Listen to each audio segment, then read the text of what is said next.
আমন্ত্রণ ব্যবসা বাণিজ্য আর অর্থনীতির খবরাখবর নিয়ে নিউজ 24-এর নিয়মিত আয়োজন বিজনেস আওয়ারে শনি থেকে বৃহস্পতিবার দুপুর 1টায় প্রচারিত হচ্ছে এই অনুষ্ঠান। আয়োজনে থাকছে দেশ বিদেশের ব্যবসা বাণিজ্যের সবশেষ খবর ও খবরের বিশ্লেষণ। এছাড়াও আছে শেয়ার বাজার ও মুদ্রা বাজারের আপডেট। আজ পুরো সময় আপনাদের সাথে আছি আমি মুরসালিন হক জুনায়েদ। বাংলাদেশে আজ থেকে আনুষ্ঠানিকভাবে যাত্রা শুরু করলো স্টারলিংক। মঙ্গলবার সামাজিক যোগাযোগ মাধ্যম ফেসবুকে দেয়া এক পোস্টে এ তথ্য নিশ্চিত করেছেন প্রধান উপদেষ্টার বিশেষ সহকারী ফয়েজ আহমেদ তৈয়ব। বলেন, স্টারলিংক অফিসিয়ালি বাংলাদেশে যাত্রা শুরু করেছে। সোমবার বিকেলে স্টারলিংক ফোন কলে তাকে বিষয়টি জানিয়েছে এবং আজ সকালে স্টারলিংক এক্স হ্যান্ডেলে বিষয়টি নিশ্চিত করেছে। স্টারলিংক যাত্রা শুরু করায় সংশ্লিষ্ট সবাইকে অভিনন্দন জানিয়েছেন প্রধান উপদেষ্টা ডক্টর মোহাম্মদ ইউনূস। স্টারলিংকের যে কোনো প্যাকেজ গ্রহণের জন্য গ্রাহককে শুরুতে এককালীন 47,000 টাকা ব্যয় করে স্টারলিংকের সেট আপ কিট কিনতে হবে। এতে থাকবে স্যাটেলাইট ডিশ, রাউটার ও পাওয়ার সাপ্লাই ইত্যাদি, যা ইন্টারনেট সংযোগ স্থাপন নিশ্চিত করবে।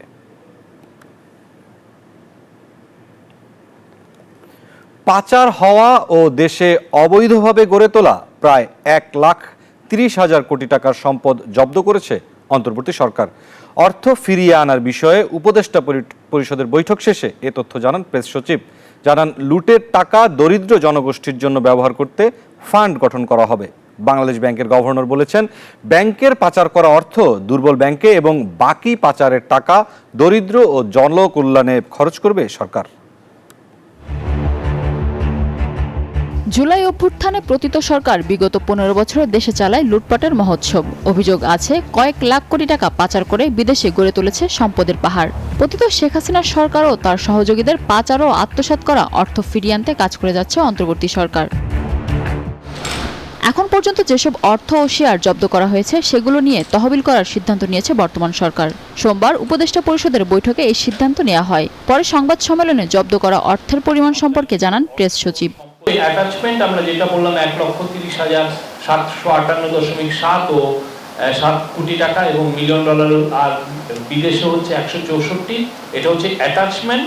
আর পরে আমি যে ফিগারটা দিলাম ফ্রিজিং অস্থাবর সম্পত্তি, সেটা হচ্ছে 42,614.27 কোটি টাকা, আর $1 মিলিয়ন সেটা হচ্ছে 20.78। এটা হচ্ছে বিদেশে। সংবাদ সম্মেলনে জব্দ হওয়া অর্থ কোন প্রক্রিয়ায় ব্যবহার করা হবে সে ব্যাপারে বিস্তারিত তুলে ধরেন কেন্দ্রীয় ব্যাংকের গভর্নর। যারা পালিয়ে গেছেন তাদের শেয়ার সেগুলোকে জব্দ করা আছে।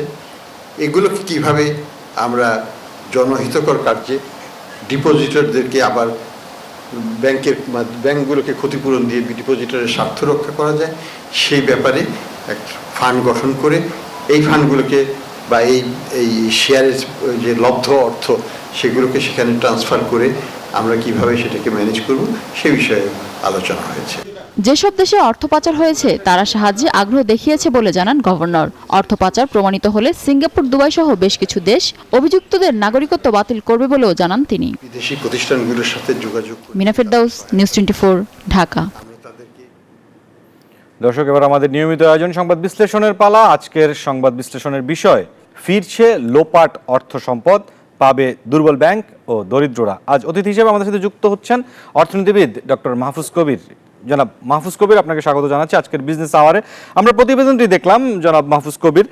সেই প্রতিবেদনের প্রেক্ষিতে প্রথম যে প্রশ্নটি করতে চাচ্ছি যে, যেহেতু গভর্নর এবং প্রেস সচিব বলছেন যে তারা এই টাকাটি দরিদ্র মানুষের জন্য ব্যবহার করবেন, এই দরিদ্র মানুষের জন্য ব্যবহারের এই বিষয়টি কি যে সামাজিক কল্যাণ যে খাতটি করা হয় সেখানে ব্যবহারের কোনো সুযোগ আছে কিনা?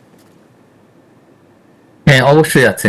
আমি মনে করি যে অর্থ যেটা নগদ হিসেবে আছে আর কিছু আছে হচ্ছে শেয়ার হিসেবে। শেয়ারের এই যে পরিমাণ সেটাকে তো আসলে বিক্রি করতে হবে, মানে বাজারে বিক্রির যে অর্থ আসবে তো সেখান থেকে একটা তহবিল গঠন করা যায়।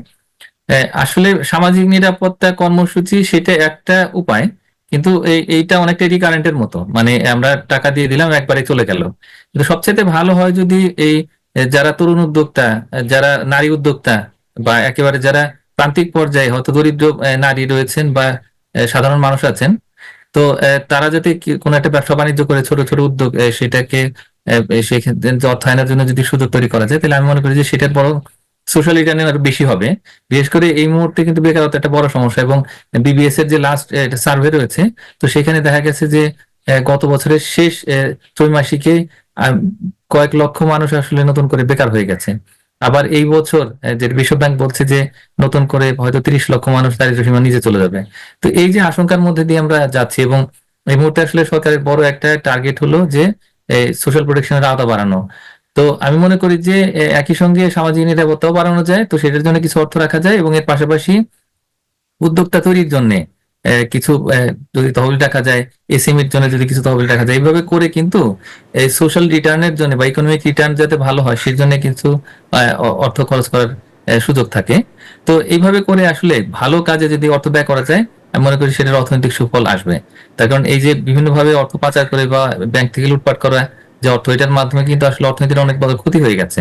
তো এই ক্ষতি পূরণের জন্য যদি কিছু ব্যবস্থা গ্রহণ করা যায়, তাহলে সেক্ষেত্রে এটা অবশ্যই সেটা ইতিবাচক বিষয় হবে। তবে একই সঙ্গে এটাও একটু মনে রাখতে হবে যে এটার পরবর্তী সময়ে হয়তো কিছু এর বিপরীতে আইনগত পদক্ষেপ হয়তো গ্রহণ করতে পারে, যারা মনে করে যে না ঠিক আছে, এইভাবে যে অর্থ নেওয়া হয়েছে সরকারের দিক থেকে সেটা যথাযথ হয়নি। তো সে জটিলতাও থাকে, কিন্তু সব মিলে যে অর্থ পাচার হয়ে গেছে বা যদি অবৈধভাবে এই অর্থ এরকম করে যারা অর্থের মালিক তারা যদি সেভাবে নিয়ে থাকে, আত্মসাৎ করে থাকে, আমি মনে করি যে সেটা অবশ্যই সরকারের এটা দায়িত্ব এবং তাদের কাজ যে এটা উদ্ধার করে সেটা যথাযথ ব্যবস্থা গ্রহণ করা। তবে আরেকটি প্রসঙ্গ ছিল যে শুধু দরিদ্ররাই নয়, দুর্বল ব্যাংকগুলো, অর্থাৎ যে কথা হয়েছে গতকাল ফরেন সার্ভিস একাডেমিতে ব্রিফিংয়ে, সেখানে বলা হয়েছে যে যে ব্যাংক থেকে মূলত টাকা লোপাট হয়েছে সেই ব্যাংকগুলোকে এই জব্দ হওয়া অর্থের বড় অংশই তাদের কাছে ফেরত যাবে। কিন্তু প্রশ্ন হচ্ছে ডক্টর মাহফুজ কবির, এখানে নগদ অর্থ উদ্ধারের চেয়েও কিন্তু বেশি উদ্ধার হয়েছে এখন পর্যন্ত সম্পদ। সেক্ষেত্রে আসলে বন্টন প্রক্রিয়াটা কিভাবে হবে? হ্যাঁ, সম্পদের ক্ষেত্রে আমাদের একটা বড় সমস্যা আছে, সেটা হচ্ছে যে অর্থনীতির আদালত কিভাবে কাজ করে বা এই কোর্ট সেগুলাকে আসলে এই যথাযথ আইনগত প্রক্রিয়া জিনিসগুলো হয়েছে কিনা, মানে পুরো বিরোধগুলো সমাধান হয়েছে কিনা, সেই বিষয়গুলো একটু ডিক্লেয়ার করতে হবে। তাই মনে করি যে ওইটা হলে তখন আইনগত একটা ভিত্তি তৈরি হলো। আর এখানে শেয়ার আছে, সম্পদ আছে, তো সেগুলো মনিটাইজেশনটা কিন্তু খুব ইম্পর্টেন্ট। মানে কেউ যদি আবার এই অর্থ এইটা দিতে না চান বা কিনতে না চান ওই শেয়ার গুলো বা এই সম্পদ কিনতে না চান, তাহলে তখন কিন্তু একটা সমস্যা তৈরি হবে। তা আমি মনে করি যে এই বিষয়গুলো খুব দ্রুত সমাধান করা দরকার, এবং হাতে তো আহ, খুব বেশি সময় নেই। যত তাড়াতাড়ি এটা করা যাবে ততই কিন্তু এই যে বাজেটের মধ্যে সেটাকে আসলে ঢুকানো সম্ভব হবে। তার মানে হলো যে বেশ কিছু পরিমাণে অর্থ আসলে এই বাজেট ঘোষণার পরই বা এই তার আগে যদি করা যায়, এই মানে শেয়ারগুলোকে বা সম্পদগুলোকে যে অর্থে রূপান্তরের ব্যবস্থা করা যায়, তাহলে কিন্তু তখন এই বাজেট অর্থায়ন বা তহবিল গঠন এই কাজগুলো যেমন সহজ হবে, তেমনি করে এই যে আমাদের মানিটারি পলিসির মধ্যে পুরো বিষয়টাকে ঢোকানো যাবে, যাতে করে এই এই অর্থটা নতুন অর্থ বছরেই এই এই যে যারা ক্ষতিগ্রস্ত ব্যাংকের আমানতকারী রয়েছেন বা ব্যাংক যেগুলো ক্ষতিগ্রস্ত হয়েছে এই অর্থ লুটপাটের কারণে, তো তারা যেন আবার ঘুরে দাঁড়াতে পারে। তো সুতরাং একদিকে সামাজিক নিরাপত্তা, তারপরে এই উদ্যোগের জন্য তহবিল গঠন ব্যবসার জন্য, এবং একই সঙ্গে ব্যাংকগুলোকে ঘুরে দাঁড়াতে যে এক ধরনের সহায়তা, তো সেটিও গুরুত্বপূর্ণ। আমি মনে করি দুটো ভাবে যদি কাজ করা যায়, তাহলে সেই ক্ষেত্রে যত দ্রুত আসলে এই অর্থায়নের ব্যবস্থা করা যাবে, ততই অর্থনীতির জন্য মঙ্গল। ডক্টর মাহফুজ কবির, দুর্বল ব্যাংকগুলোকে সবল করার জন্য কেন্দ্রীয় ব্যাংকের মধ্যস্থতায় ইতিমধ্যেই কিন্তু একটি উদ্যোগ নেওয়া হয়েছিল, তাদেরকে কিছু ঋণ দেওয়া হয়েছিল ভালো ব্যাংকগুলোর মাধ্যমে। তারপরেও সেই ঋণের পরিশোধের সময়ও কিন্তু এই দুর্বল ব্যাংকগুলো ইতিমধ্যেই পার করে ফেলছে, তারা এখনও ফেরত দিতে পারেনি। এমন অবস্থায় তাদেরকে আবারও নতুন করে একটি সহায়তার কথা বলা হচ্ছে, জব্দ হওয়া যে সম্পদ সেখানে বিলি করার ব্যাপারে। দুর্বল ব্যাংকগুলো আসলে সবল হওয়ার সময় আর কতখানি লাগবে? আমি মনে করি যে এই জন্য আরো 2-3 বছর সময় দিতে হবে। অন্তত যে প্রাইভেট ব্যাংকগুলো আছে তাদেরকে আরো 2-3 বছর সময় না দিলে তারা কিন্তু মোটামুটি একটা অবস্থায় আসতে পারবে না। আমরা এখনই অর্থ দিয়ে এখনই যদি মনে করি যে না এই ব্যাংকগুলো ঘুরে দাঁড়াবে, বিষয়টা এরকম নয়। এবং আইএমএফ এর দিক থেকেও যে এর আগে যে অ্যাসেসমেন্ট গুলো ছিল সেখানে কিন্তু ওরকমই বলা হয়েছে, এবং 2027 সালের নাগাদ হয়তো তারা ঘুরে আসতে পারবে। তবে সরকারি ব্যাংকগুলোর আরো অনেক বেশি সময় লাগবে, তাদের হয়তো 5 বছরের বেশিও লাগতে পারে। তো সুতরাং আসলে পুরো ব্যাংক খাতে যে একটা গভীর ক্ষত তৈরি হয়েছে এবং ব্যাংকগুলোর দুর্বলতা এত বেশি যে ওইটাকে এই অল্প কিছু অর্থ সহায়তা দিয়ে, নগদ সহায়তা দিয়ে, মানে সেটা আবার তো ঋণ হিসেবে দেওয়া হয়েছে, তো সেটাকে আবার ফেরত দেওয়ার মতো সক্ষমতা কিন্তু এই মুহূর্তে আসলে ব্যাংকগুলোর নেই। তো সুতরাং এখন যে অর্থ দিলে সাথে সাথেই যে ফেরত দিতে পারবে তারা বা সঙ্গে সঙ্গে ঘুরে দাঁড়াতে পারবে 6 মাসে বা 1 বছরে, বিষয়টা এরকম নয়। সুতরাং আমাদের ধৈর্য ধরে যথেষ্ট পরিমাণে সময় দিয়ে, অন্তত 2-2.5 বছর সময় দিয়ে যদি আমরা তাদেরকে বিভিন্নভাবে সুযোগ দেই, বারবার সহায়তা দেই, তাহলে সেই ক্ষেত্রে তারা হয়তো একটা সময় সক্ষম হবে। তবে এই সহায়তা চালিয়ে যেতে হবে, যাতে করে যারা তাদের গ্রাহক রয়েছেন বা এই জামানতকারী রয়েছেন তারা যেন অন্তত ভয় না পান, এবং তারা যেন ওই ব্যাংকগুলোকে চাপ সৃষ্টি না করেন তাদের এই আমানতকৃত অর্থ ফেরত দেওয়ার জন্য। তো এইভাবে করে ব্যাংকগুলোকে সচল রাখতে হবে, এবং কোনো রকম না, মানে আমানতকারীদের বা সাধারণ গ্রাহকদের মধ্যে কোনো রকমের আতঙ্ক তৈরি হওয়া যাবে না। আর ব্যাংকগুলো আস্তে আস্তে সবল হলে তখন কিন্তু অর্থনীতিও সবল হবে। সুতরাং অর্থনীতির স্বার্থে কিন্তু এই যে, নতুন করে যে টাকা এলো, যেটা হচ্ছে যে এই জব্দ করার মাধ্যমে বা এই অর্থ উদ্ধার হলো, সম্পদ হয়তো জব্দ করা হলো, শেয়ার নেওয়া হলো, তো সেগুলোকে এই সঠিকভাবে এই কাজে ব্যবহার যদি করা যায়, তাহলে আমি মনে করি যে এই ব্যাংকগুলো আস্তে আস্তে ঘুরে দাঁড়াতে পারবে। ডক্টর মাহফুজ কবির, এই যে অর্থ বা লোপাট করে বিদেশে নিয়ে গিয়ে যে সম্পদগুলো তৈরি করা হয়েছে তার কিছু জব্দ করে বা উদ্ধার করে বাংলাদেশে ফিরিয়ে আনা হচ্ছে, কিন্তু একটি বড় অংশই কিন্তু বেশ শক্তিশালী রাষ্ট্র, উন্নত বিশ্বের বেশ কিছু দেশে অর্থায়ন হয়ে গেছে। সেই প্রেক্ষিতে এখন যেই পলিসিতে সরকার জব্দকৃত সম্পদগুলো উদ্ধারের চেষ্টা করছে, এভাবেই চললে আসলে উন্নত বিশ্বের যে রাষ্ট্রগুলোতে এখন পর্যন্ত লোপাট হওয়া অর্থায়ন হয়ে গেছে সেগুলো ফেরত আসার সম্ভাবনা কতখানি? না, এটার জন্য তো সময় দিতে হবে আমাদের। এই ফিলিপাইনের যে উদাহরণ রয়েছে, তো সেখানে দেখা যাচ্ছে যে তারা ফাস্ট ট্র্যাকে এগিয়েই হয়তো তাদের 15 থেকে 20 বছর লেগেছে। তো বাংলাদেশ তো চাইলে হয়তো 6 মাসের মধ্যে, 9 মাসের মধ্যে তো পারবে না করতে, তাই না? তো এটা তো বাস্তবতা। আর অলরেডি যে জায়গাগুলোতে বিনিয়োগ হয়ে গেছে, তো সেখান থেকে অর্থ ফেরত নিয়ে আসাটি কঠিন। তবে ওইখানে একটা সুবিধা আছে, সেটা হলো যে যদি এরকম কোনো ক্লেম বাংলাদেশ থেকে যায় এবং তার যদি ভালো ডকুমেন্টেশন থাকে এবং আইনগতভাবে, মানে যেগুলো লিগ্যাল ফার্ম আছে তারা যদি এই বিষয়ে উদ্যোগ নেয় এবং পেপারস তৈরি করে, তাহলে সেই ক্ষেত্রে ওই দেশের কেন্দ্রীয় ব্যাংক বা যে বিনিয়োগ সংস্থাগুলো রয়েছে, ওই দেশের সরকার যারা দায়িত্ব পালন করছে, তো তাদের মাধ্যমে একটা কেস কিন্তু ফাইল করা সম্ভব। এবং সবথেকে সুবিধা হচ্ছে কি, যে ওই দেশে কোনো একটা কোম্পানির যেগুলোতে অবৈধভাবে অর্থ গেছে, সেগুলোতে যদি ইনভেস্টমেন্ট হয়ে থাকে এবং তার এগেনস্টে যদি যথেষ্ট প্রমাণ থাকে, তাহলে সেই ক্ষেত্রে লিগ্যাল মেজার নেওয়া যেমন খুব সহজ, তেমনি করেই ওই বিনিয়োগকৃত যে সম্পদ বা কোনো একটা ফার্ম যদি হয়, তাহলে সেই ক্ষেত্রে তখন তৃতীয় পক্ষ এসে এই ফার্মটাকে অধিগ্রহণ করতে পারে। অধিগ্রহণ করে তখন কিন্তু যে পরিমাণে অর্থ বিনিয়োগ হয়েছে সেই অর্থটা কিন্তু ফেরত নেওয়া সম্ভব হয়। কিভাবে? ওইটা আবার বাজারে বিক্রি করে ওই থার্ড পার্টি। তো এইভাবে করে কানাডা, আমেরিকাতে কিন্তু এই টাকাগুলো ফেরত নিয়ে আসা সম্ভব হয়। তো এইভাবে কিন্তু আমরা অগ্রসর হতে পারি। এই কারণে এই 30টা ফার্মের কথা যেটা বলা হচ্ছিল, যে এই যে বায়োলেটারাল লিগ্যাল অ্যাসিস্ট্যান্স এগ্রিমেন্ট যেটা করা হবে, তো সেটার এগেনস্টে যে লয়ার ফার্মগুলো থাকবে, তো তারা ওই লিগ্যাল ফার্মগুলো তখন এই পেপারস গুলো তৈরির ব্যবস্থা করবে। তো এইভাবে করে কিন্তু এই অগ্রসর হওয়া যায়, এবং সেভাবে অগ্রসর হচ্ছে, কিন্তু একটু সময় লাগছে। এটাকে নিয়ে যেতে হবে সামনের দিকে, এবং একদিনে জিনিসটা হয়ে যাবে এরকম না। তবে মার্কিন যুক্তরাষ্ট্র, যুক্তরাজ্য, সুইজারল্যান্ড এবং একই সঙ্গে যে সংযুক্ত আরব আমিরাত, থাইল্যান্ড, সিঙ্গাপুর, তারা কিন্তু রাজি আছে এই বিষয়ে বাংলাদেশকে সহযোগিতা করতে।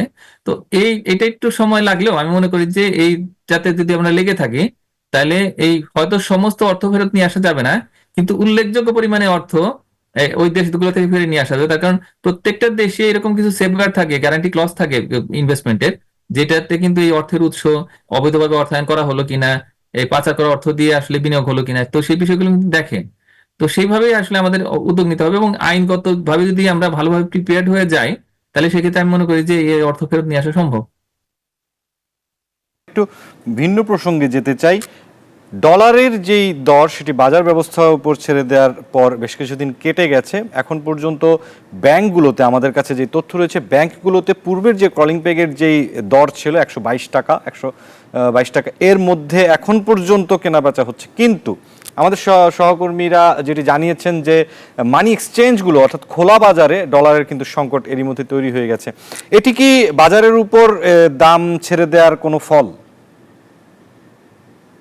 আসলে এটা দুটো দিকই আছে। মানে আপনি যেটা বলেছেন ওইটা আসলে এই সংকট তৈরি হওয়ার কথা।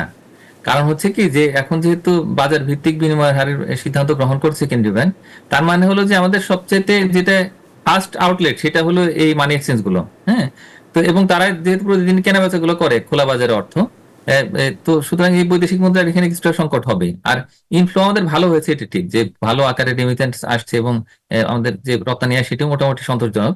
তবে রপ্তানি আয়ের যে অর্থটা, সেটা কিন্তু যেটা ফর্মাল চ্যানেলে আসে, সেটা তো পুরোটাই আসলে এই ব্যাংকিং চ্যানেলে চলে আসে। আর এই ইনফর্মাল চ্যানেল এখনো পর্যন্ত কিছু আছে, সবকিছুই যে পুরোপুরি এখন ফর্মাল হয়ে গেছে বিষয়টা এরকম নয়। তো এটা আছে, কিন্তু এক্সচেঞ্জ হাউস গুলো যেগুলা রেমিটেন্স কালেক্ট করে, তারা কিন্তু ভালোভাবে এই রেমিটেন্স গুলো কালেক্ট করছে, সেগুলো কিন্তু ব্যাংকের মাধ্যমে আসছে। বা এই যে অন্য যে সমস্ত একটু ফরেন সার্ভিস একাডেমিতে যেতে চাই Listening ডক্টর channel। মাহফুজ কবির, আমরা একটু ফরেন সার্ভিস একাডেমিতে যেতে চাই। স্টারলিংকের যাত্রা শুরুর বিষয়ে সেখানে বক্তব্য হচ্ছে, আমরা একটু শুনে আসবো।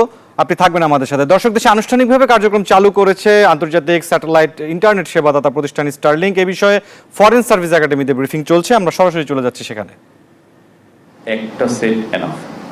আর গ্রামীণ এলাকায় যেখানে ওয়াল পেনিট্রেশন নাই, অর্থাৎ সিগন্যাল, যেহেতু এটা ইলেকট্রোম্যাগনেটিক তরঙ্গ, সেজন্য সিগন্যাল ওয়ালের ভিতর দিয়ে গেলে বা মেটালের ভিতর দিয়ে গেলে এই সিগন্যালটা ড্রপ করে। তো গ্রামীণ এলাকায় আমরা মনে করি যে এই রেঞ্জটা প্রায় 50 মিটারের কাছাকাছি, 50 থেকে 60 মিটার পর্যন্ত বিস্তৃত হবে। তো সেই ক্ষেত্রে বাংলাদেশের আবাসিক এলাকায়, যেখানে আমরা বলি ডিপ ইনডোর, যেখানে মোবাইল নেটওয়ার্ক পৌঁছে না, সেসব ক্ষেত্রে স্টারলিংক বেটার পারফর্ম করবে। এবং একই সাথে আপনারা জানেন যে বাংলাদেশের মাত্র 30% মোবাইল টাওয়ার ফাইবারাইজেশনের আওতায় এসেছে। বাকি যেই টাওয়ারগুলো, অর্থাৎ এই যে বাংলাদেশে প্রায় 40,000-এর কাছাকাছি টাওয়ার আছে, সব কিছু মিলে সাধারণত সবচেয়ে বেশি গ্রামীণ ফোনে সভাপতি হয় প্রায় 25,000-এর মতো। এই সব টাওয়ার যদি আমরা হিসাব করি, সেখানে 30 থেকে 35% টাওয়ার ফাইবারাইজেশনের আওতায় আসছে। যেহেতু ফাইবারাইজেশনের আওতায় আসেনি, সেজন্য মাইক্রোওয়েভের মাধ্যমে স্বল্প সক্ষমতার ব্যান্ডউইথ দিয়ে এই টাওয়ারগুলোতে ইন্টারনেট দিতে হয়। তো যেহেতু এক একটা টাওয়ারের অধীনে হাজার হাজার গ্রাহক থাকে, তাহলে এই স্বল্প সক্ষমতাটা আবার বাকি ব্যবহারকারীদের মধ্যে শেয়ার হয়ে যায়। তো যে জন্য আমাদের বর্তমান গ্রাহকরা আসলে সব চেষ্টার পরেও ক্যাপাসিটি সক্ষমতার কারণে তারা ভালো ইন্টারনেট সেবা পায় না। স্টারলিংক এই অচলাবস্থাটা দূর করবে।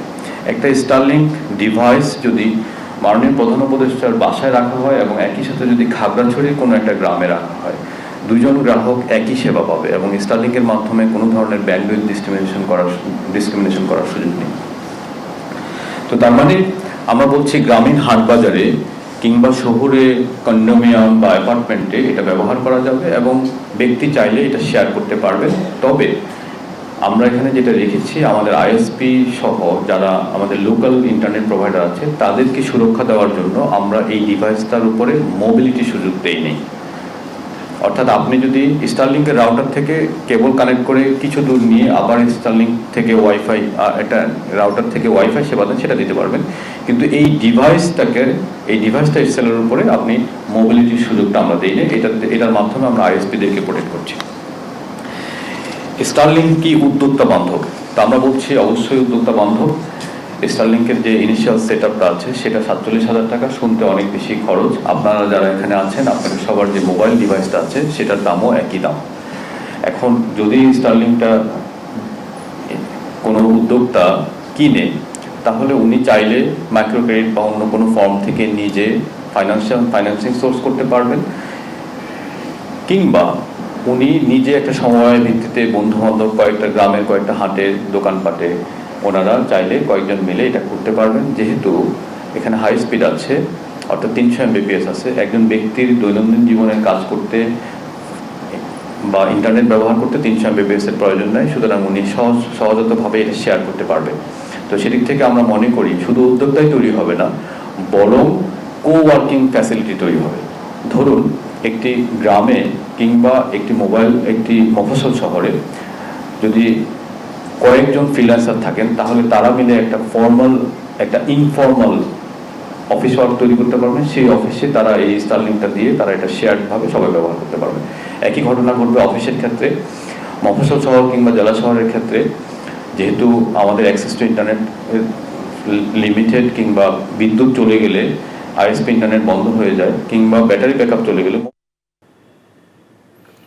দর্শক, ফরেন সার্ভিস একাডেমিতে আন্তর্জাতিক ইন্টারনেট সেবাদাতা স্টারলিংকের অফিসিয়ালি বাংলাদেশে যাত্রা শুরুর ব্যাপারে ব্রিফিং আমরা শুনছিলাম। আমরা সংবাদ বিশ্লেষণে ফিরব। সংবাদ বিশ্লেষণের বিষয় ফিরছে লোপাট অর্থ সম্পদ, পাবে দুর্বল ব্যাংক ও দরিদ্ররা। অর্থনীতিবিদ ডক্টর মাহফুজ কবির আমাদের সাথে যুক্ত আছেন। ডক্টর মাহফুজ কবির, আমরা ডলারের প্রসঙ্গে ছিলাম। এইমাত্র আমার কাছে একটি তথ্য এসেছে যে মার্কিন প্রেসিডেন্ট ডোনাল্ড ট্রাম্প নতুন করে তার দেশ থেকে ডলার পাঠানোর ক্ষেত্রে 5% শুল্ক আরোপ করেছেন। যুক্তরাষ্ট্র থেকে বাংলাদেশিরা অনেক আছেন, অভিবাসী প্রবাসী, তারা বাংলাদেশে ডলার পাঠান। এই ক্ষেত্রে আসলে কি ধরনের প্রভাব পড়তে পারে এই ডলার পাঠানোর ক্ষেত্রে? না, এটার ক্ষেত্রে আসলে একটা নেতিবাচক প্রভাব পড়তে পারে।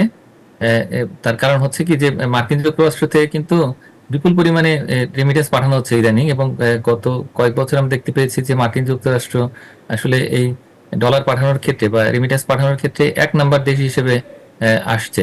তো সুতরাং এখন এটা বাস্তবতা হচ্ছে কি যে 5% রেটে যদি ডিউটি বসানো হয়, তাহলে সেই ক্ষেত্রে কিন্তু তখন আসলে আর ওই দেশ থেকে ফর্মাল চ্যানেলে আসলে কেউ অর্থ পাঠাতে চাইবেন না, তখন হয়তো ইনফর্মাল চ্যানেল খুলবেন। কিন্তু আমেরিকা থেকে ইনফর্মাল চ্যানেলে অর্থ পাঠানো কিন্তু এটা দুঃসাধ্য কাজ। তো সুতরাং এই বিষয়গুলো একটু চিন্তা করতে হবে যে আসলে নতুন করে একটা সমস্যা তৈরি হলো। তো এই বিষয়টা মাথায় রাখতে হবে। আমি মনে করি যে এতে রেমিটেন্স প্রবাহের উপরে তখন একটা নেতিবাচক প্রভাব তৈরি হতে বাধ্য। জি, ডক্টর মাহফুজ কবির, আপনাকে অসংখ্য ধন্যবাদ আজকের বিজনেস আওয়ারে যুক্ত হওয়ার জন্য। দর্শক, আমরা কথা বলছিলাম জব্দ হওয়া যে অর্থগুলো রয়েছে সেগুলো ফেরত আনার ব্যাপারে কিভাবে সরকার ব্যবহার করবে সেই প্রসঙ্গে অর্থনীতিবিদ আমাদের সাথে আলোচনা করছিলেন। সরকারি কর্মকর্তা কর্মচারীদের জন্য পুনরায় মহার্ঘ ভাতা দেওয়ার সিদ্ধান্ত নিয়েছে সরকার। বাজেটে এ বিষয়ে অর্থ বরাদ্দ রাখা হবে, যা কার্যকর হবে জুলাই মাস থেকে বলে জানিয়েছেন অর্থ উপদেষ্টা ডক্টর সালেউদ্দিন আহমেদ। মঙ্গলবার সচিবালয়ে ক্রয় সংক্রান্ত উপদেষ্টা পরিষদের বৈঠক শেষে এসব তথ্য জানিয়েছেন অর্থ উপদেষ্টা। বলেন, গত জানুয়ারি থেকেই সরকারি চাকরিজীবীদের মহার্ঘ ভাতা কার্যকরের পরিকল্পনা ছিল সরকারের, সে অনুযায়ী উদ্যোগ নেওয়া হয়েছিল, কিন্তু সংকটকালীন অর্থনৈতিক পরিস্থিতিতে এ উদ্যোগের সমালোচনা করেন অর্থনীতিবিদরা। এমন প্রেক্ষাপটে তখন মহার্ঘ ভাতা দেওয়া থেকে সরকার সরে এলেও এখন নতুন করে আবার উদ্যোগ নেওয়া হয়েছে। আমরা অ্যাক্টিভলি কনসিডার করছি। এটা নিয়ে আমি কনসিডার করছি, এটা কমিটিকে দায়িত্ব দিয়েছে, আমি ওরা ওয়ার্কআউট করলে আমার কাছে দেবে। হওয়ার চান্স মোটামুটি, কিন্তু হয়তো একটু সময় লাগবে। আমি বাজেটের ওয়ার্কআউট করে দেখি কখন থেকে দিতে পারবো, কত দিতে পারবো। ভারত বাংলাদেশের মধ্যে চলছে বাণিজ্যিক প্রতিশোধ পরিস্থিতি। সবশেষ স্থলপথে বাংলাদেশ থেকে তৈরি পোশাক সহ বিভিন্ন পণ্যের আমদানির ওপর ভারতের বিধিনিষেধ তারই অংশ। তবে প্রতিবেশী রাষ্ট্রের এ ধরনের সিদ্ধান্ত বাংলাদেশের সক্ষমতা বাড়াবে। বৃহৎ উদ্যোক্তাদের এমন বক্তব্যের বিপরীতে সমস্যা সমাধানে দুই দেশের কূটনৈতিক আলোচনার প্রয়োজন দেখেছেন অর্থনীতিবিদরা। এদিকে সোমবার দেশের বিভিন্ন স্থলবন্দরে আটকা পড়েছে ভারতের রপ্তানির উদ্দেশ্যে যাওয়া বাংলাদেশি পণ্যের যানবাহন।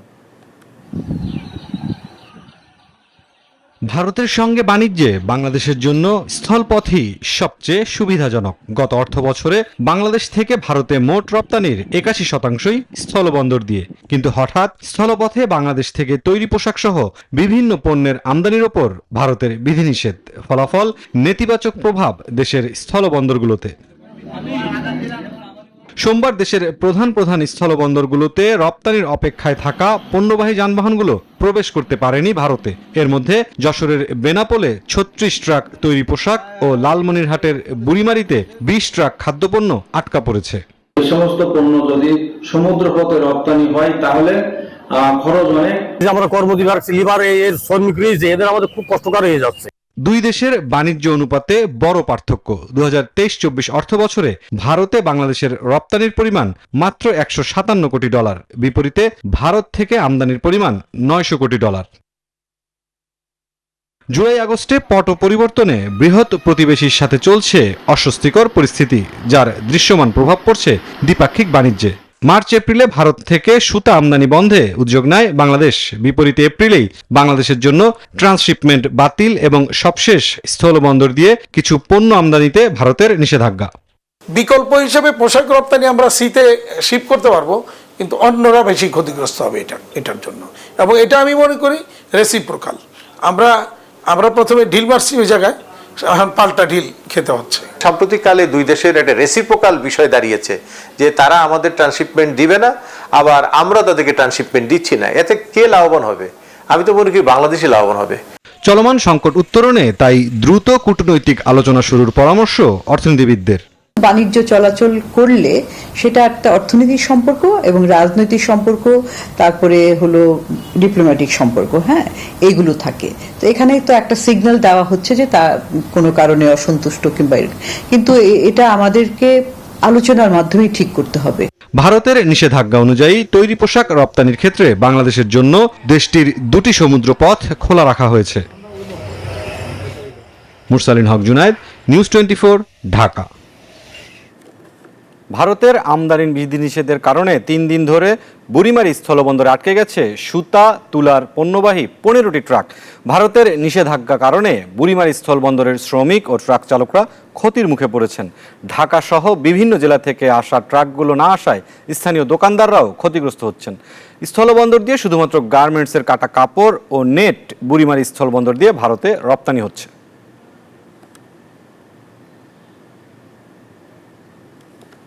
দর্শক, বিজনেস আওয়ারের সময় হলো একটি বিরতির। ফিরবো বিশ্ব বাণিজ্যের খবর নিয়ে। সাথে থাকুন। আবারও স্বাগত জানাচ্ছি বিজনেস আওয়ারে। দেশে রাজনৈতিক অনিশ্চয়তা ও নির্বাচিত সরকার না থাকায় বিনিয়োগ হচ্ছে না, এমন মন্তব্য করেছেন রাজনৈতিক ব্যক্তিত্ব ও অর্থনীতি বিশ্লেষকরা। রাজধানীতে নাগরিক প্ল্যাটফর্ম বাংলাদেশ আয়োজিত এক সেমিনারে বক্তারা অভিযোগ করেন, আওয়ামী লুটপাট তন্ত্রের আমলারা এখনও সক্রিয়। বলেন, অর্থনৈতিক সংস্কারে সরকারের সমন্বয়, স্বচ্ছতা ও সহযোগিতার অভাব রয়েছে, যা বাজেটে প্রভাব ফেলবে। এ সময় বিনিয়োগ ও শিল্পের উৎপাদন বাড়াতে জ্বালানি নিরাপত্তা নিশ্চিতের তাগিদ দেন বিশেষজ্ঞরা।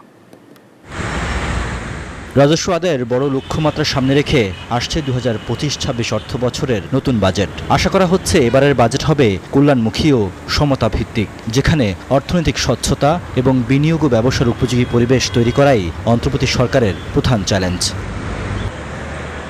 তবে পতিত সরকারের কাঠামোর উপর দাঁড়িয়েই নতুন বাজেট আসছে বলে অভিযোগ করেছেন অর্থনীতি বিশ্লেষকরা। রোববার রাজধানীর একটি হোটেলে নাগরিক প্ল্যাটফর্ম বাংলাদেশ আয়োজিত সংলাপে বিশ্লেষকরা বলেন, অর্থনৈতিক সংস্কারে স্বচ্ছতার অভাব রয়েছে। রাজস্ব আদায়ের একটি পূর্ণাঙ্গ রূপরেখা ছাড়াই এনবিআরকে 2 ভাগে ভাগ করা হয়েছে। এর প্রভাবও পড়বে বাজেটে। একটা বাজেট তৈরি করার জন্য যেই পরিমাণে এবং সংস্কারের জন্য যেই পরিমাণে মন খুলে আলাপ আলোচনা করার, সেটা দেখলাম না। আমরা দেখলাম না যেটুকু ওনারা করছেন তার ভিতরে সমন্বয়ের অভাব, যেটুকু করেন তার স্বচ্ছতা নাই। বিশ্লেষকরা বলেন, দেশে অতি দরিদ্রের হার বাড়ছে, বেকারত্বের হার পৌঁছেছে 14%, আর শ্রমিকদের মজুরি বৃদ্ধির হার মূল্যস্ফীতির নিচে। পাচার হওয়া অর্থ ফিরিয়ে আনারও পরামর্শ দেন বক্তারা। যেমন এক ভদ্রলোক $1 বিলিয়ন পাচার করেছেন, এন্টি করাপশন কমিশন তার 8,000 কোটি টাকা এখানে জব্দ করেছেন। সো এইটাও কিন্তু একটা আদায় হিসাবে আমি দেখি। আমাদের ট্যারিফ যে নির্ধারণ করা হয়, আমরা যখন কোনো বিদ্যুৎ কেন্দ্র দেই কাউকে, তখন যে ট্যারিফ নির্ধারণ করে তার কোনো স্ট্যান্ডার্ড প্রসিডিউর নাই। সংলাপে দেশি বিদেশি বিনিয়োগ বাড়াতে রাজনৈতিক স্থিতিশীলতা ও নির্বাচিত সরকারের বিকল্প দেখছেন না বিএনপি নেতা আমির খুসরো মাহমুদ চৌধুরী। আর টেকসই ও বাস্তবায়নযোগ্য বাজেট প্রণয়ন করার কথা জানান প্রধান উপদেষ্টার বিশেষ সহকারী ডক্টর আনিসুজ্জামান চৌধুরী। বিদেশি বিনিয়োগকারীরা সিদ্ধান্ত নিচ্ছে না, all other stake holder, everybody, সবাই কিন্তু অন হোল্ড, স্থগিত, সবাই অপেক্ষা করছে। We need economic democratization in the country. For everybody's sake, we need economic democratization of Bangladesh. And we should also recall the liberation of Bangladesh happened when world economic order broke down. বাজেটে সামাজিক নিরাপত্তা বেষ্টনীতে বরাদ্দ বাড়ানো, কর্মসংস্থান সৃষ্টি, শিক্ষা ব্যবস্থার উন্নয়ন ও শিক্ষকদের মর্যাদাপূর্ণ বেতন কাঠামো ঠিক করার সুপারিশ করেন বিশ্লেষকরা। সরকারি কর্মকর্তাদের বাচ্চারা সরকারি স্কুলে ভর্তি হতে হবে, এই যে নিয়ম আমরা এইবারের বাজেটে দেখতে চাই। রিয়াদ সুমন, নিউজ 24, ঢাকা। ডিজিটাল জালিয়াতি করে 650 কোটি টাকা তৈরি করে নাগদ, যা দেশদ্রোহিতার শামিল। বাংলাদেশ ব্যাংকের তদন্তে প্রমাণিত সব ডাটা অপকর্মকারীরা মুছে ফেলতে পারেন শঙ্কা প্রকাশ করেছেন বাংলাদেশ ব্যাংকের গভর্নর। তবে নগদের পূর্ণ নিয়ন্ত্রণ ও আমানতকারীদের স্বার্থ রক্ষায় আইনি লড়াই চালিয়ে যাবে বলে জানান গভর্নর। আমরা কিন্তু ব্যাংকগুলোকে বলে দিয়েছি কোনো টাকা তুলতে পারবে না, অর্থাৎ এখন যারা কাজ করবে তারা কোনো ব্যাংকের থেকে কোনো অ্যাক্সেস পাবে না, তারা শুধু ক্যাশ ইন ক্যাশ আউট করতে পারবে, নতুন করে ব্যাংকের থেকে নেট আউটফ্লো করতে পারবে না। এটা আমরা আমাদের ইনফর্মালি আমরা এটাকে স্টার্ট করে রেখেছি, যাতে কোনো বড় রকমের কোনো ক্ষতি করতে না পারে।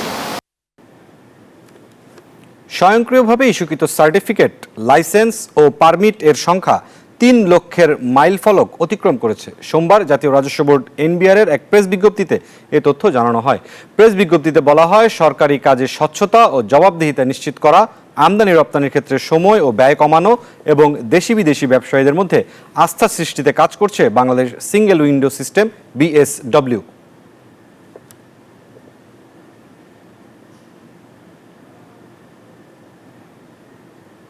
এবারে শেয়ার বাজারের খবর।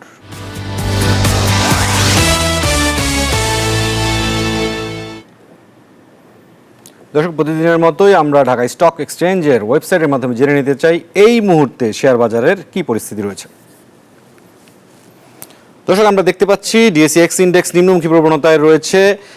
1 পয়েন্ট কমে গিয়ে সূচক দাঁড়িয়ে আছে 4774 পয়েন্টে। সরিয়া ভিত্তিক ইন্ডেক্স ঊর্ধ্বমুখী, 1 পয়েন্ট বেড়েছে, সূচক দাঁড়িয়ে আছে 1042 পয়েন্টে। বিশেষায়িত 30টি কোম্পানির শেয়ারের দামও দেখা যাচ্ছে ঊর্ধ্বমুখী, 0.76 পয়েন্ট বেড়ে এখন এটি দাঁড়িয়ে আছে 1772 পয়েন্ট। এখন পর্যন্ত 175 কোটি টাকার লেনদেন হয়েছে হাত বদল হওয়া শেয়ার এবং মিউচুয়াল ফান্ডের মধ্যে 145টি কোম্পানি শেয়ারের দাম বেড়েছে, 144টি কোম্পানি শেয়ারের দাম কমেছে এবং অপরিবর্তিত রয়েছে 98টি শেয়ারের কোম্পানির দাম। আমরা একটু বিদেশি মুদ্রার বিনিময় হার একটু দেখে নিব কি অবস্থায় রয়েছে। বিদেশি মুদ্রার বিনিময় মূল্য, মার্কিন ডলার 121 টাকায় কিনে বিক্রি করা যাচ্ছে 122 টাকায়, ইউরো 130 টাকায় কিনে বিক্রি হচ্ছে 136 টাকায়, পাউন্ড 150 টাকায় কিনে বিক্রি হচ্ছে 155 টাকায়, চীনা ইউয়ান 15 টাকা 50 পয়সায় কিনে বিক্রি হচ্ছে 17 টাকা 30 পয়সায়, সৌদি রিয়াল 31 টাকা 50 পয়সায় কিনে বিক্রি হচ্ছে 32 টাকা 80 পয়সায়, ভারতীয় রুপি 1 টাকা 35 পয়সায় কিনে বিক্রি হচ্ছে 1 টাকা 44 পয়সায়। জেনে নিতে চাই স্বর্ণের দরদাম। সবচেয়ে ভালো স্বর্ণ 22 ক্যারেট প্রতি ভরি 1,67,098 টাকা, 21 ক্যারেটের স্বর্ণ প্রতি ভরি 1,59,505 টাকা, 18 ক্যারেটের স্বর্ণ প্রতি ভরি 1,36,713 টাকা এবং সনাতন স্বর্ণের প্রতি ভরি 1,12,977 টাকা। রূপার দরদাম দেখে নিব। রূপা সবচেয়ে ভালো 22 ক্যারেট প্রতি ভরি 2,811 টাকা, 21 ক্যারেটের রূপা প্রতি ভরি 2,683 টাকা, 18 ক্যারেটের রূপা প্রতি ভরি 2,298 টাকা এবং সনাতন রূপা প্রতি ভরি 1,726 টাকা। দর্শক, এই ছিল এখন পর্যন্ত শেয়ার বাজার, বিদেশি মুদ্রার বিনিময় মূল্য এবং স্বর্ণ রূপার আপডেট। সময় হচ্ছে একটি বিরতির, ফিরছি, সাথেই থাকুন। আবারও স্বাগত বিজনেস আওয়ারে। দর্শক, এবারে জনপদের শিল্প ও বাণিজ্যের খবর।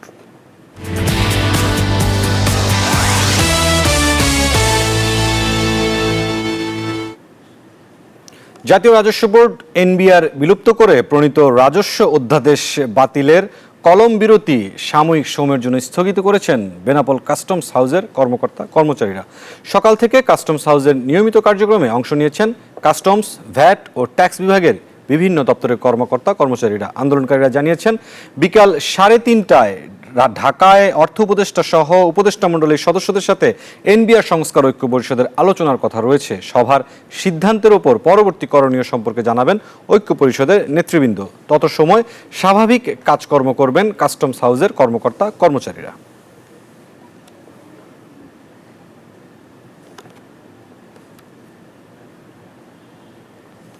ফরিদপুরে উৎসব মুখর পরিবেশের মধ্য দিয়ে চলছে বোরো ধান কাটার উৎসব। গেল বছরের তুলনায় এবছর ধানের ভালো ফলন ও বাজার দর বেশি থাকায় খুশি কৃষকরা। তবে কিছু জমিতে কারেন্ট পোকার আক্রমণে ফসল নষ্ট হলেও এবছর ধান উৎপাদনে লক্ষ্যমাত্রা ছাড়িয়ে যাবার আশা কৃষি বিভাগের।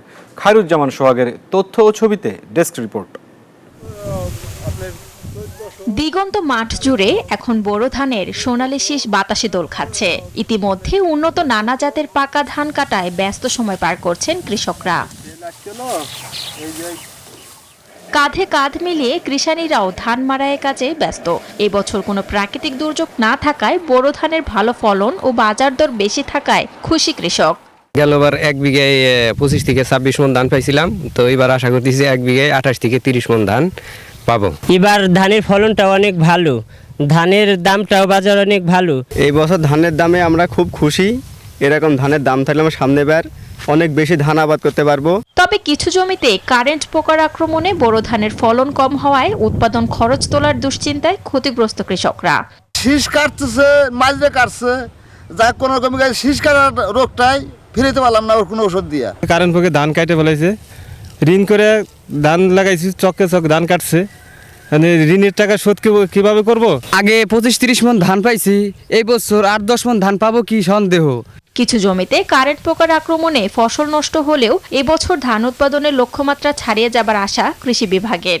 মৌসুম শুরুর পূর্ব থেকেই জমিতে পার্সিং বা আপনারা হয়তো খেয়াল করছেন বিভিন্ন জায়গায় জমিতে ডাল পুঁতে দেওয়া আছে, যাতে মাজরার যে মদগুলি পাখি ওখানে বসে ওখানে খেতে পারে, এবং এটা আসলে তেমন কোনো ফসলের যে টোটাল যে উৎপাদন, এই উৎপাদনে তেমন কোনো এফেক্ট ফেলবে না। ফরিদপুর জেলায় এবছর 23,010 হেক্টর জমিতে বোরো ধানের আবাদ করা হয়েছে, যা থেকে প্রায় 1,04,400 মেট্রিক টন চাল উৎপাদিত হবে। শান্তা ইসলাম, ডেস্ক রিপোর্ট, নিউজ 24। এবারে বিশ্ব বাণিজ্যের খবর।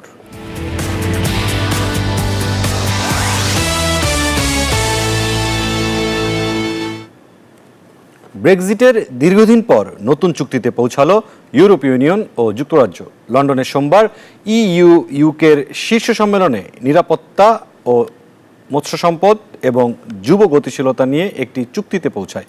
বিশ্লেষকরা বলছেন এর মধ্য দিয়ে ব্রিটিশ কোম্পানিগুলোর জন্য ইউর বড় প্রতিরক্ষা প্রকল্পগুলোতে অংশগ্রহণের সুযোগ খুলবে। বিশ্বজুড়ে ট্রাম্পের বাণিজ্য যুদ্ধের মধ্যেই বড় সিদ্ধান্ত নিলেন ব্রিটিশ প্রধানমন্ত্রী কিয়ার স্টারমার।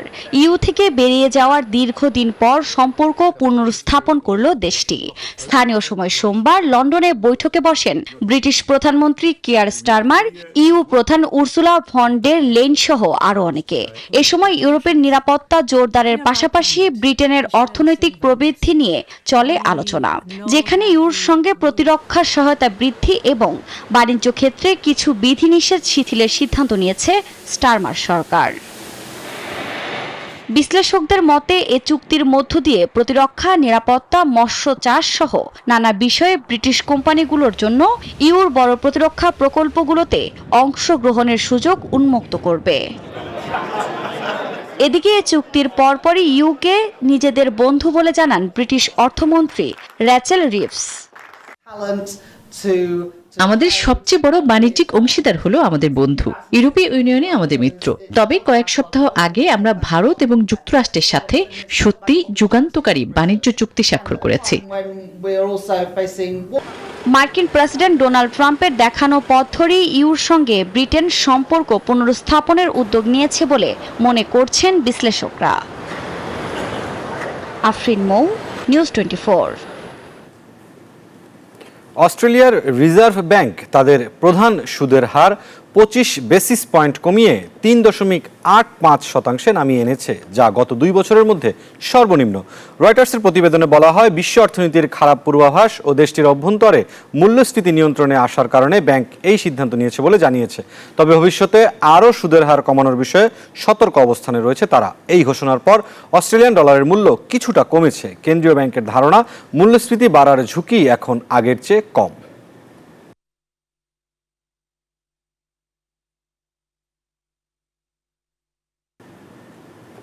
এই ছিল বিজনেস আওয়ারের আজকের আয়োজনে। সাথে থাকার জন্য ধন্যবাদ সবাইকে।